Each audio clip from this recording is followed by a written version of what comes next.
Welcome to VVW news. చెరలో ఉన్న మత్స్యకారులపై కూటమి నిర్లక్ష్యం. 9 కుటుంబాలకు అండగా నిలిచిన వాసుపల్లి. బాధిత కుటుంబాలకి 45,000 రూపాయలు రైస్ బ్యాగ్లు అందజేత. చెర నుంచి విడుదలయ్యే వరకు అండగా ఉంటాం. వైసీపీ దక్షిణ సమన్వయకర్త మాజీ ఎమ్మెల్యే వాసుపల్లి గణేష్ కుమార్.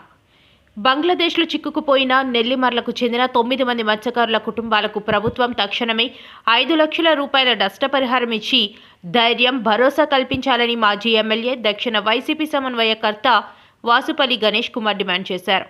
ఆసిలమెట కార్యాలయంలో 9 మత్స్యకార బాధిత కుటుంబాలకు వాసుపల్లి గణేష్ కుమార్ సొంత నిధులతో ఒక్కో కుటుంబానికి 5,000 రూపాయల చొప్పున 45,000 రూపాయలు అందించడంతో పాటు 25 కేజీల రైస్ బ్యాగ్ను ఇచ్చి దాతృత్వం చాటుకున్నారు.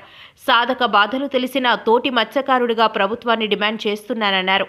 మిత్రదేశంలో బందీగా ఉన్న వారిని విడిపించడానికి చంద్రబాబుకి మా మత్స్యకారులంటే నిర్లక్ష్యమా, చేతకానితనమా అని వాసుపల్లి సూటిగా ప్రశ్నించారు.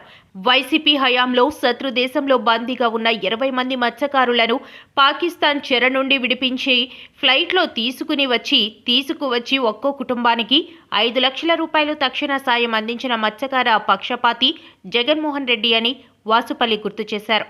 కనీసం నెల్లిమర్ల జనసేన ఎమ్మెల్యే నిస్సిగ్గుగా మాట్లాడటం సరికాదన్నారు. జనసేన అధినేత పవన్ కళ్యాణ్ అసలు మత్స్యకారులు ఇంత కష్టంలో ఉంటే కనీసం నోరు మెదపకపోవడం సిగ్గుచేటు అన్నారు.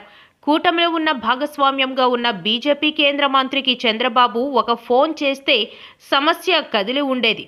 కనీసం వారిపై కదలిక లేకపోవడం చంద్రబాబు మత్స్యకారులపై చిన్న చూపుకి నిదర్శనమన్నారు. 950 కిలోమీటర్లు తీర ప్రాంతం ఉన్న మనకి ఎందుకింత దౌర్భాగ్యమన్నారు. బోర్డర్ దాటకుండా అలర్ట్ చేసే అడ్వాన్స్ టెక్నాలజీ మన దేశంలోని మాత్రమే లేకపోవడం బాధాకరమన్నారు. ఇప్పటికైనా మత్స్యకారులకు మౌలిక వసతులతో పాటు ఇటువంటివి పునరావృతం కాకుండా కేంద్రం వారికి అండగా నిలవాలన్నారు.